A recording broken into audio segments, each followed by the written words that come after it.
Bienvenidos a Lo Marginal en el Centro. Mi nombre es Ejecat Lázaro y hoy estaré conduciendo esta ocasión a nombre de Aquiles Ellis. Recientes acontecimientos que han sucedido en el mundo y en México nos han llevado a repensar los límites de la censura y la libertad de expresión en México y su uso político. En días pasados, a raíz de las elecciones en Estados Unidos, los grandes emporios de comunicación digital, Facebook y Twitter sobre todo, cerraron definitivamente las cuentas del expresidente Donald Trump por supuestamente violar sus normas comunitarias. Por otro lado, en México hay iniciativas para empezar a regular las redes sociales, sobre todo por parte de personajes de la Cuarta Transformación, quienes se quejan de que recientemente les fueron cerradas varias de sus cuentas en Twitter y acusan a esta red social de aplicar de manera selectiva medidas de censura. Para hablar de estos temas tan importantes, contamos con la presencia de Ray Acosta, quien tiene una maestría en Dirección de la Comunicación y es experto en redes sociales. Bienvenido, Ray. Hola, ¿cómo están todos? Ejecat, mucho gusto en saludarlos. Nos acompaña también Adrián Pablo, comunicólogo, periodista por la UNAM. Gracias por aceptar nuestra invitación, Adrián. Gracias, Ejecat. Un gusto estar en el programa. Un saludo al auditorio de Canal 6 y a los panelistas. Ray, Dante, un gusto. Y nuestro tercer panelista es Dante Montaño, quien es especialista en comunicación política. Un gusto tenerte en esta mesa, Dante. El gusto es mío, Ejecat. Un saludo y un abrazo a los colegas, a Ray, a Adriancito y éxito. Buena noche. Donald Trump comunicaba las decisiones de gobierno más por Twitter que por los canales convencionales. Y en general esta red social es el escenario de pugnas políticas, tanto en Estados Unidos como en México. Empezaré con un par de preguntas. ¿Por qué Twitter parece ser una red social especialmente propicia para la comunicación política, a diferencia de otras redes como Facebook, que tiene muchos más usuarios en el mundo?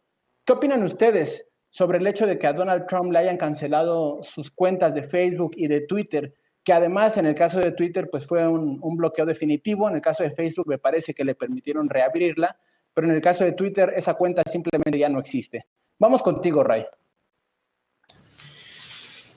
Hola, bueno, pues primero que nada yo quisiera decir que es un tema controversial y no es la primera vez que se hace que se censura por parte de algún país el tema de redes sociales. Hay que recordar que cuando en Inglaterra, por ahí del 2011-2012, hubo un recorte a los estudiantes empezaron a manifestarse en Inglaterra, en Londres, y pues Inglaterra canceló el Facebook. Fue una cuestión de unos días, pero deshabilitó un movimiento social en aquel entonces. O sea, este fenómeno no es nuevo. Y en relación con lo de Trump, pues es un tema muy político, muy cuestionable, pero hay que recordar que en Estados Unidos, un poquito más que en México, la gente interactúa más en Twitter que nosotros, por la cantidad de gente que está conectada a Internet. Pero definitivamente es un tema muy controvertido, definitivamente. El tema es que también Donald Trump nunca quiso bajarle, ¿no? O sea, se le diga, ¿sabe qué? No esté diciendo esto es mentira, no lo diga, esto no lo diga, esto no lo diga. Y pues bueno, las redes se unieron. Hay que recordar que también Mark Zuckerberg fue invitado a censurar a Donald Trump y al principio no quiso y después terminó censurándolo.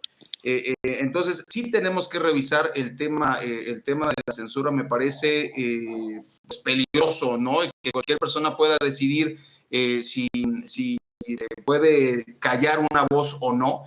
Y el otro tema también que tenemos que revisar, que no revisamos, es, ¿ustedes han leído con atención las condiciones de uso de Twitter y de Facebook? Porque por ahí empieza todo. O sea, realmente es un servicio es un servicio de información, pero finalmente es una empresa y tú aceptas sus condiciones cuando firmas el contrato. Entonces es como se reserva el derecho de admisión. O sea, eso puede ser moralmente bueno o malo o cuestionable, pero me parece que nosotros le decimos que sí de un inicio, ¿no? Sí, indudablemente, eso es algo cierto. Muchas veces la gente simplemente le da a aceptar y a lo que sigue. No nos fijamos exactamente en cuál es el contrato que de alguna manera se está firmando. Pero Dante, yo planteaba una pregunta que un poco estaba tratando de responder ya, Ray. ¿Por qué Twitter parece que la arena favorita de los actores políticos, no solamente en México, en Estados Unidos también? Donald Trump se dirigía más a su electorado y a su base social a través de Twitter, no por Facebook, no por YouTube, no por Snapchat, no por TikTok. ¿Por qué Twitter? Mira, ¿por qué Twitter? Está comprobado que en diferentes estudios de comunicación digital, que Twitter es el espacio de debate político. Es un espacio que sirve para la agenda política también de diversos actores. Puedo poner el ejemplo del presidente Bukele en El Salvador, del propio Trump, y antes que Trump, el mismo Obama prefería esta red social.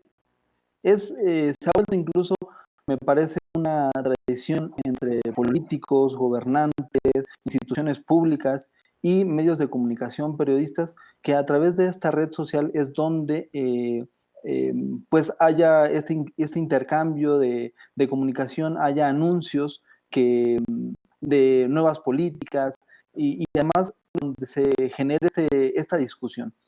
Agrego además que es la única red hegemónica que permite la interacción uno a uno y uno a todos al mismo tiempo. ¿Esto qué quiere decir?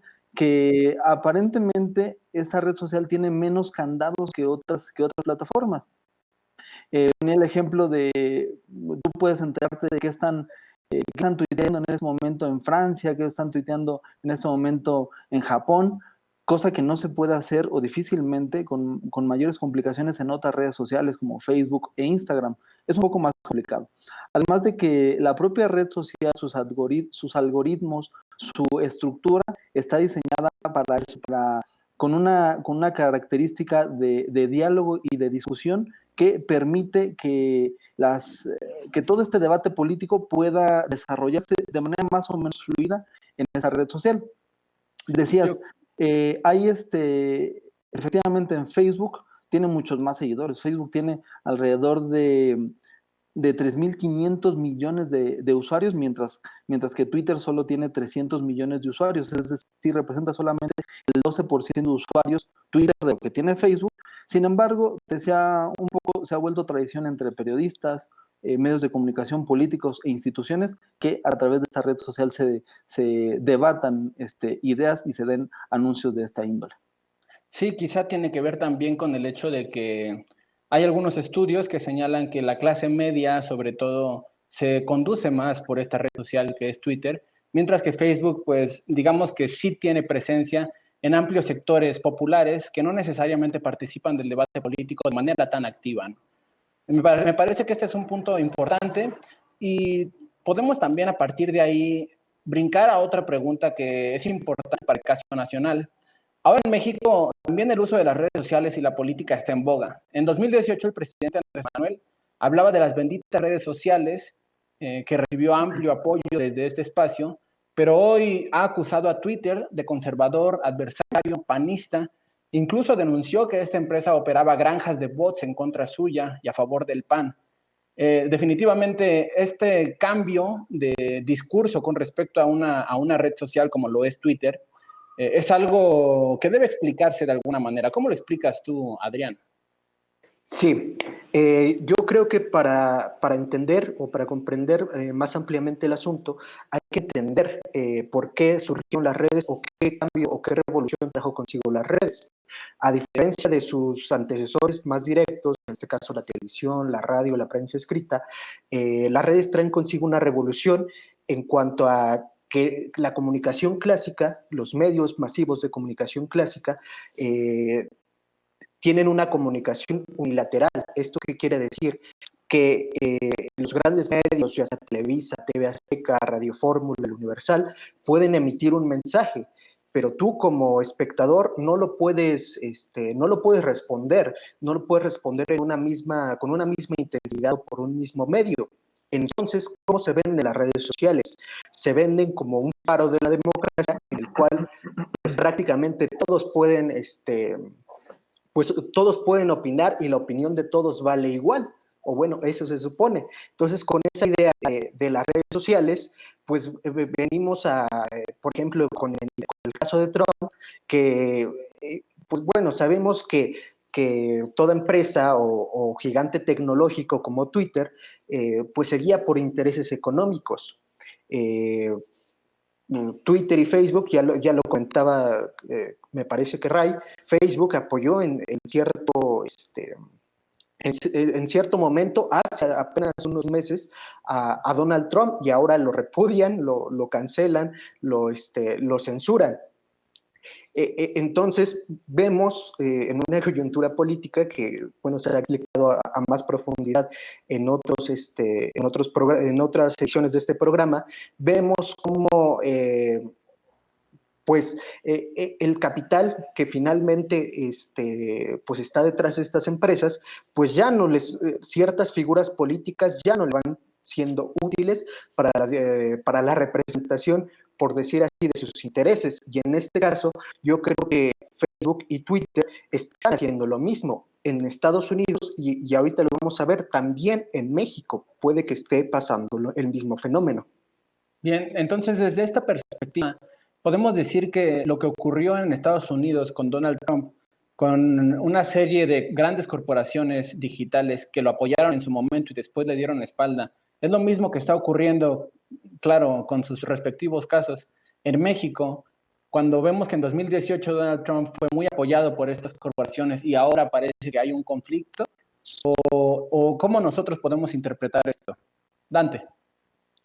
Mira, en primer lugar, creo que hay que entender que las redes sociales, tanto Twitter, Facebook, YouTube y todas las demás plataformas, no se trata de redes sociales neutrales. Hay intereses ideológicos, alianzas políticas y evidentemente intereses económicos, que eso es fundamentalmente lo que ellos protegen, ¿no? Si al ser empresas privadas, particulares y con fines de lucro, evidentemente van a tejer alianzas políticas que les funcionen para pues seguir aumentando esas fortunas y seguir convirtiéndose en grandes emporios de la comunicación. En ese sentido, creo que lo que está pasando en México es que las redes sociales ya no le están siendo tan útiles o no le están funcionando como quisieran al presidente López Obrador. Efectivamente, antes le llamaba benditas redes sociales y digamos, era, digamos, como decía Adrián, el faro de la democracia. AMLO decía que las benditas redes sociales habían ayudado a romper el cerco informativo de los monopolios de comunicación tradicional en México. Sin embargo, estas redes sociales ya no le están funcionando del todo. Tanto así que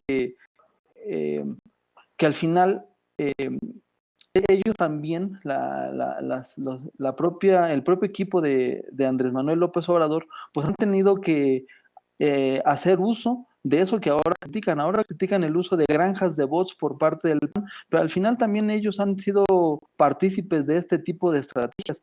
Hay una investigación del ITESO de Rosana Reguillo Cruz, que ella llamó la sofisticada maquinaria de bots y semibots de la cuarta transformación.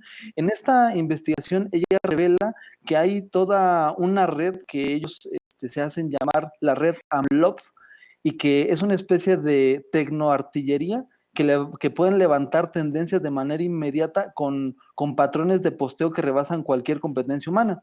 Ella, por ejemplo, habla que pueden lograr publicar más de 90,000 tweets en menos de 5 minutos, y esto solamente se puede lograr con esas cuentas automatizadas.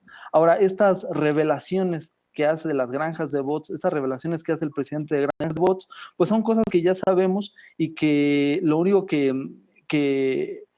sucede ahora es que es una reacción de AMLO ante esta falta de control en las redes sociales que antes sí tenía, que sí tenían en el 2018, en donde prácticamente todo el entorno digital y de las redes sociales estaba dominado por este tsunami morenista y que ahora, digamos, las cosas empiezan a equilibrarse un poco y entonces le empiezan a generar un poco de molestia y sí, de molestia al presidente y que por eso reacciona de esta manera. Sí, en este sentido, Ray, continuando con este hilo de análisis de Dante, podemos decir que la cuarta transformación ha perdido la narrativa, es decir, que la narrativa de la cuarta transformación ha perdido predominancia en las redes sociales o en concreto en Twitter. Y si es así, ¿a qué se debe? ¿Por qué en 2018 sí tenía esta fuerza y ahora parece que hay un equilibrio, como lo mencionaba Dante? Sí, es un tema muy interesante, pero yo creo que tenemos que irnos atrás de 2018 para entender por qué ahorita se ha desinflado un poco todas estas redes y además, pues para tener una granja de bots necesitas mucho dinero, ¿no? Y los políticos han dicho que eso no es cierto y sí es cierto, o sea, para poder contratarlas necesitas mucho capital. Entonces, en ese sentido, contestando primero la pregunta, recordemos que cuando estaba Peña Nieto, desde ahí vienen los AMLovers, no solamente fue en la elección, o sea, fue una tendencia, fue una ola que fue creciendo poco a poco hasta que llegó al momento de la elección, en la cual pues sí, se generó esa tendencia de opinión de que debía ganar a AMLO, de que AMLO iba a ser un verdadero cambio. Pero también se unió con el desencanto de la gente, por un lado, ¿no? Ahora, pues ahora sí que estas redes se han desinflado un poco y precisamente lo decía Dante y además pues recomendamos muchísimo los estudios de Rosana y de Signalab, porque además de este estudio hay otro adicional en el cual toda la gente del ITESO hace un cuestionamiento muy interesante en relación a que no es tan fácil detectar un boot. Y ahí está el estudio también en Signalab, en el cual ponen en duda cómo algunos algoritmos podrían pensar que somos boots sin ser boots, ¿no? O sea, ¿qué es lo que determina un boot finalmente, no? Entonces, creo que parte de esta pelea que se dio en redes sociales con todos estos AMLovers, pues también se empezó a equilibrar con la gente que defiende a Chumel Torres, que defiende a López Dóriga, a Carlos Moret, que defiende a Felipe Calderón, y pues entonces ya son tres grupos de opinión, se puede decir así. Lo cierto es que hasta el momento sigue siendo Twitter esta red la que genera las tendencias y las opiniones, pero también, como dice Signalab, pues hay algunas que se generan con bots para tumbar a otras tendencias, ¿no? Y esa es la parte lamentable de la tecnología. Y finalizo con este tema porque me parece que sí es importante y también responde por qué ahorita los bots o por qué ya se desinfló la popularidad digital del presidente, además de que se activaron algunas cuentas.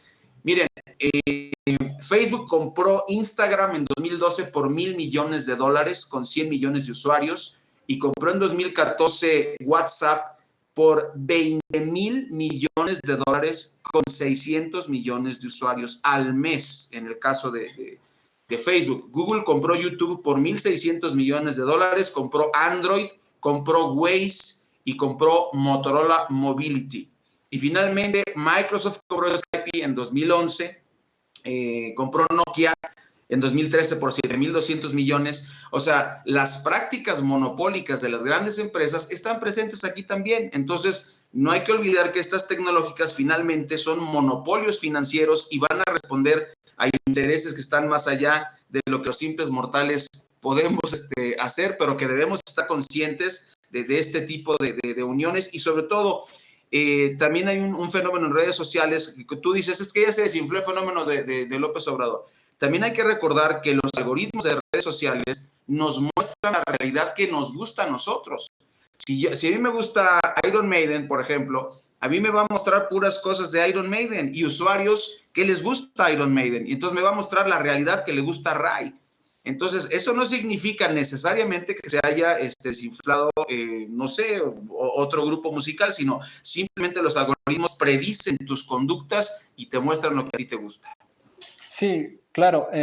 Me parece que una de las ventajas que tiene Twitter, o al menos era una de las ventajas que tenía, no sé hasta dónde se conserve, es precisamente esto que tú mencionabas, Ray. Es decir, el hecho de que, a diferencia de Facebook, que sí pasa por un tamiz de tus preferencias, absolutamente todo lo que te muestra, en el caso de Twitter, por ejemplo, las principales tendencias de tu entidad o de tu país, pues no necesariamente están relacionadas con tus gustos o con tus patrones de conducta digital, ¿no? Entonces, creo que no sé exactamente hasta dónde sí podamos hablar de que se está desinflando el presidente y su partido y toda esta red en Twitter, pero creo que sí se ha comenzado a dar una pugna que no se veía antes y que además brincó todavía más después de la mañanera del 20 de enero, que López Obrador atacó al CEO del PAN, perdón, de Twitter, que dijo que era panista y que entonces lo que ya sabemos, que Twitter operaba a favor del PAN, e inmediatamente después, no sé si al día siguiente o la siguiente semana, pero en esos días, vino una serie de cancelaciones, de bloqueos de algunas cuentas, de estos que llaman tweet stars, ¿no? O sea, unas cuentas de esta red AMLO que tienen cientos de miles de seguidores en Twitter. Entonces, estamos hablando de censura por parte de la empresa, y si es así, ¿cuáles son los criterios que emplea para censurar, para decidir a quiénes sí censura, a quiénes no? Y lo digo porque, por ejemplo, en mi caso, varias veces me han bloqueado mi cuenta y a la hora de acudir por alguna respuesta o preguntar, pues a qué se debe, muchas veces te encuentras nunca con una persona, siempre con algún texto que te dice, mira, tienes que hacer esto, y ahí te trabas en el laberinto. Adrián, ¿cuál es tu opinión sobre esto? Sí, ya como lo comentabas, pues digamos la discusión se acrecenta con este, pues sí, con este llamado que hizo el presidente López Obrador, o esta denuncia pública que hizo al responsable de políticas públicas de Twitter. En ese caso, pues si estamos hablando de que Twitter se guía por intereses económicos, es una multinacional, pues los criterios o qué se hace o no se hace no recaen en una persona. En ese caso, pues son risibles las declaraciones del presidente al decir que todo es culpa del PAN o de una sola persona. En ese caso, está sucediendo algo muy curioso. Hay que tener presente que las redes sociales, o principalmente en política, las redes sociales son percepción. O sea, percepción de que se tienen miles o millones de gente detrás de un candidato o detrás de un movimiento, por así decirlo. En este caso, pues ya como lo comentaban mis compañeros, en 2018 pues existía esta narrativa, ¿no? De millones están con López Obrador, y esto se veía reflejado en las redes. Entonces, para esto principalmente sirven los bots, para acrecentar una idea. Está comprobado por varios estudios psicológicos que si una persona ve que varias personas están de acuerdo con algo, aunque sea falso, la persona empieza a creerlo. Y eso lo vemos en días actuales con casos de gente que no cree en el coronavirus o que no creen en ciertas vacunas y demás. Pero lo más curioso es que, ya también lo referían, los bots existen, pero no existen, Twitter no los crea, los crean de manera externa, y está la red AMLO a la que se refirió Dante. Sin embargo, esta red lleva años en funcionamiento, lleva prácticamente desde 2012, y Twitter no había hecho nada para detenerla cuando se dedicaba pues a descalificar, a hacer prácticamente una trinchera pública. ¿Por qué? Porque cualquier periodista, cualquier organización o cualquier figura pública que estuviera en desacuerdo con el presidente era castigada. Y vemos hashtag como prensa corrupta, prensa vendida, prensa prostituida, y lo violenta que es esta red. Twitter no había hecho nada en contra de ella. Y en muchos casos pasa como lo que dices tú, ¿no? Que cuentas de usuarios que tal vez no entran muy seguido, que tal vez tuitearon o se equivocaron en tuitear alguna cosa que no se podía tuitear, las cancelan inmediatamente. Esto nos quiere decir que también, por un lado, pues Andrés Manuel sí fue apoyado en cierto momento por Twitter. ¿Por qué no le cancelaron sus bots hasta hace unas pocas semanas? Es un asunto que habría que preguntarse. ¿Por qué hasta ahora que surge este problema, Twitter actúa? Sí, sí, Dante. Sobre este punto, me parece que sobre el asunto de las cuentas canceladas de gente ligada a la cuarta transformación, efectivamente tenían bastantes miles de seguidores. Me parece que no se trata de un acto de censura. No creo que se deba confundir la libertad de expresión con las normas comunitarias o las reglas de cada red social que establecen y que nosotros aceptamos cuando abrimos una cuenta. Decía Ray, a veces no leemos todas las reglas, las implementaciones que nos dan esas redes sociales y simplemente le ponemos a aceptar. Cuando nosotros abrimos esa cuenta, aceptamos esas reglas comunitarias. Entonces no me parece que sea un acto de censura. La libertad de expresión al final es un concepto más general que está establecido hasta nuestra Constitución y las reglas comunitarias son simples reglas de convivencia de una comunidad que tienen que ver, hace rato preguntabas, ¿cuáles son las medidas, los parámetros que establecen? Tiene que ver con la seguridad, la privacidad y la autenticidad, sobre todo, de las cuentas que se abren en esta red social, ¿no? Es absurdo pensar que se trata de una censura en contra solamente de portavoces de la cuarta transformación. No, en ese periodo, en el periodo del 21 de enero al 22 de enero de este año, que fue cuando Twitter canceló esas cuentas de las que queja el presidente, también canceló alrededor de 10 a 15 cuentas de personas que estaban en contra del presidente, pero de eso él no menciona nada. Y nos hace creer que, que esas reglas están, digamos, solamente establecidas para censurarlos, cuando esas reglas ni siquiera se generan en México, se generan en Estados Unidos, y es un órgano más o menos colegiado quien establece esas normas comunitarias. Lo que pasó es que el 1 de enero de este año entró, digamos, una nueva actualización de las reglas comunitarias de Twitter, y lo que hizo simplemente Twitter fue hacer valer el reglamento. Si hay cuentas que no cumplen con sus normas de seguridad, de privacidad y sobre todo de autenticidad, pues Twitter se vio, digamos, en la necesidad de cerrarlas. Y además no es una cancelación arbitraria. Twitter avisa, casi todas las redes sociales lo hacen, te mandan un primer aviso, y si incurres en la falta que te están señalando, entonces proceden a cerrártela. Me parece que es absurdo pensar que se trata de una censura en contra de esas cuentas de la cuarta transformación.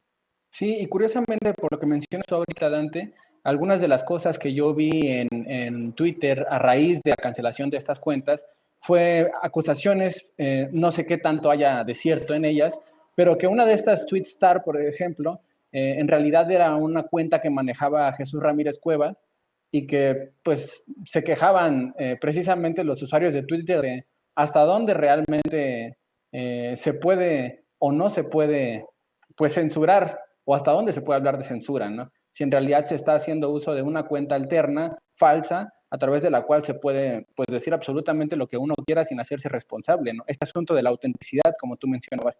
Pero mencionabas otro tema importante, que creo que es el tema que vamos a tocar ya para ir cerrando nuestra mesa, y es el de la libertad de expresión. Altos funcionarios y figuras de la Cuarta Transformación, entre ellos Ricardo Monreal, presidente de la Junta de Coordinación Política en el Senado, y Olga Sánchez Cordero, secretaria de Gobernación, entre otros, han hablado de una iniciativa para regular las redes sociales en México, para que empresas como Twitter no violen la libertad de expresión de los usuarios mediante el bloqueo o suspensión de cuentas. Esto obviamente a raíz de la disputa que estamos nosotros ahorita analizando entre el grupo del presidente y la empresa de Twitter, ¿no? Entonces, me gustaría saber, Ray, ¿qué opinas tú de esta iniciativa? Bueno, me parece, Ejecat, que tenemos que conocerla los mexicanos, que tenemos que saber de qué se trata, porque en manos de la 4T, pues todo es peligroso. Me parece que el acto de censura viene de parte de la 4T, Yo estoy de acuerdo con Dante en el sentido de que no hay un acto de censura de parte de Twitter, incluso como ha funcionado la 4T en estos años de gobierno, pues Olga Sánchez Cordero dijo en la mañanera literalmente que no conocía la propuesta de Ricardo Monreal. Entonces, bueno, ni siquiera no se pueden poner de acuerdo. O sea, estamos hablando de un tema muy delicado. ¿Quién te va a censurar? O sea, si te va a censurar López Obrador, como ya ocurrió en varias situaciones en las cuales incluso hasta el tribunal superior de la federación, que se supone un órgano independiente, pues terminó votando lo que quiso el presidente. Estamos regresando al presidencialismo de López Portillo, donde el presidente decide todo, y eso es muy peligroso. Yo creo que eso no lo podemos permitir. Entonces, ¿qué diría yo? Yo quiero conocer cuáles son los elementos que pone sobre la mesa Olga Sánchez Cordero y Ricardo Monreal. ¿Qué es lo que quieren regular? Deberían ponerse a regular, como por ejemplo en Europa.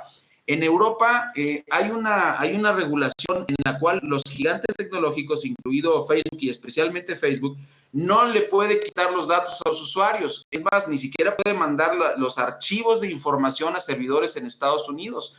Allá están protegidos, más protegidos, digo, igualmente es un negocio, igualmente se roban información de los usuarios europeos, pero están más protegidos que nosotros. Y aquí en México la legislación es muy laxa y solo se dedica pues a cobrar más. Por ejemplo, a subir impuestos, que dijo López Obrador que no iba a subir impuestos a los que usamos alguna red social, algún servicio de streaming. En eso sí lo regulan, y no sabemos. Yo desconozco qué es lo que va a regular Olga Sánchez Cordero. Dice que ella le encargó a un grupo de expertos. Yo creo que ahí vendría bien un foro nacional en donde sepamos qué es lo que se va a legislar, no que de un día para otro ya no podamos navegar en redes sociales. Y mira, para hablar de temas de censura, yo le pongo el caso de Texcoco.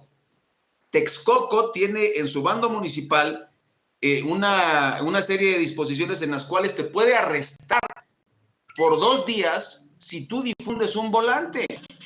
Y eso va en contra de la Constitución. O sea, yo, la verdad, yo no soy abogado, pero ese tipo de cosas me preocupa. ¿Cómo es posible que la Constitución garantice la libertad de expresión y que un bando municipal te pueda meter a la cárcel si tú no tienes un permiso por escrito del ayuntamiento? Entonces, si esto lo mueves al tema de las redes sociales, ¿qué es lo que van a sancionar?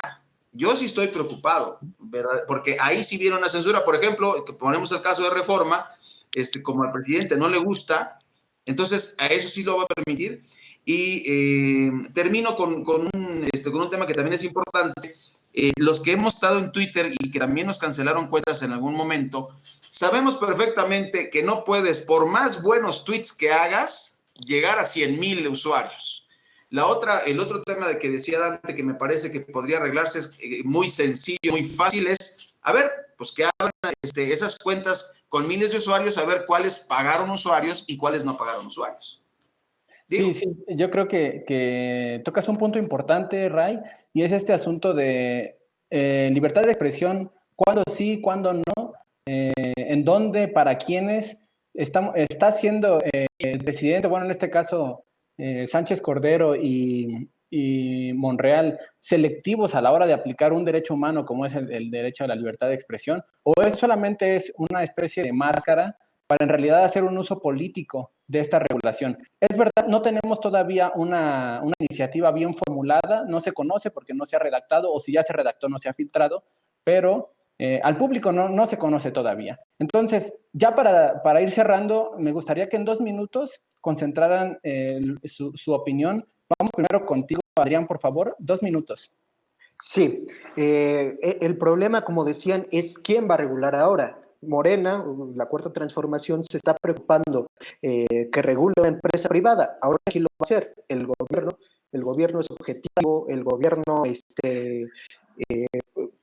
es amable o promueve la pluralidad. Claro que no. O sea, se ha visto agresivo con sus opositores y en dado caso que la lleguen a regular, pues prácticamente no va a haber una opinión en contra de la Cuarta Transformación. Y esto más bien se me hace un intento de del presidente López Obrador, como tú decías, de controlar una narrativa que ya no tiene que ver con la realidad. La realidad es que hay un descontento social por la falta de empleo, el mal manejo de la pandemia, que se ve reflejada en Twitter y que ahora el presidente no puede controlar ni con sus bots. Entonces yo creo que es un intento desesperado, pues que traerá consigo más descontento social y pues cierta ira de algunos diversos grupos de poder. Dante, por favor. A mí me parece que es un tema bastante interesante, complicado en primer lugar, porque me parece que estas empresas, al ser privadas, no se van a autorregular solitas, necesitan una regulación de parte del Estado. Ahora, ¿en México es factible en estos momentos? Me parece que no. Definitivamente, en México se vuelve un peligro el hecho de querer regular las redes sociales, uno por dos factores. En primer lugar, necesitamos una sociedad con una cultura política más fuerte, cosa que todavía lamentablemente en México no tenemos. Y dos, un gobierno realmente democrático, un gobierno que escuche las voces, que pueda generar foros de participación para que puedan contemplar todas las ideas, y eso lamentablemente no lo tenemos en México. En México más bien tenemos un gobierno con tintes autocráticos, y que empezar a regular las redes sociales sería un peligro real para esto. A mí me parece que los funcionarios, lejos de intentar regular las redes sociales, deberían de trabajar en otros grandes rezagos que tiene México. Uno, por ejemplo, la gran brecha digital que todavía existe en México, en donde comunidades alejadas de las grandes urbes todavía no tienen acceso al Internet. Y dos, los altos costos del Internet en México. Me parece que en ese sentido deberían de ponerse a trabajar el gobierno. México tiene una de las tarifas más altas de Internet en comparación con otros países, y en eso deberían de trabajar. Por último, me gustaría concluir, nada más hacer, digamos, a modo de conclusión, pues decir que ¿qué se puede hacer ante estas grandes, hasta el gran poder que tienen estas empresas, y la manipulación que hacen de las redes sociales varios partidos y grupos políticos? Pues yo creo que la gente tiene que usar las redes sociales, tiene que lanzar sus mensajes, tiene que quejarse contra el gobierno, tiene que publicar sus inconformidades, sus problemas, sus necesidades. Y cuando estos mensajes logran hacerse de manera coordinada y organizada, me parece que puede tener un impacto muy grande, que puede lograr, pues al final, transformaciones y lograr los cambios que la gente quiere. Definitivamente queda mucho por decir sobre el tema de las redes sociales y su papel en la comunicación política, no solo en México, sino en todo el mundo. Es un debate que apenas comienza a darse de forma más nutrida y al cual tendremos que seguirle la pista. No olvidemos que este 2021 hay elecciones en nuestro país, y seguramente las redes sociales serán un álgido espacio de disputa para los contendientes por el poder. Les agradezco, Ray Costa, Dante Montaño, Adrián Pablo, por participar en este programa de análisis. Esperamos que en próximas ocasiones puedan seguir participando con nosotros. Esta ha sido una emisión más de Lo Marginal en el Centro.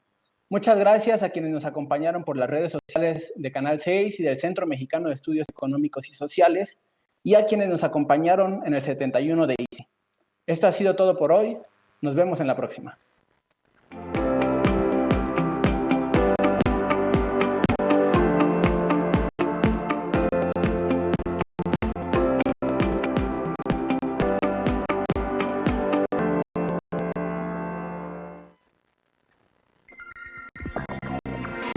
Yeah.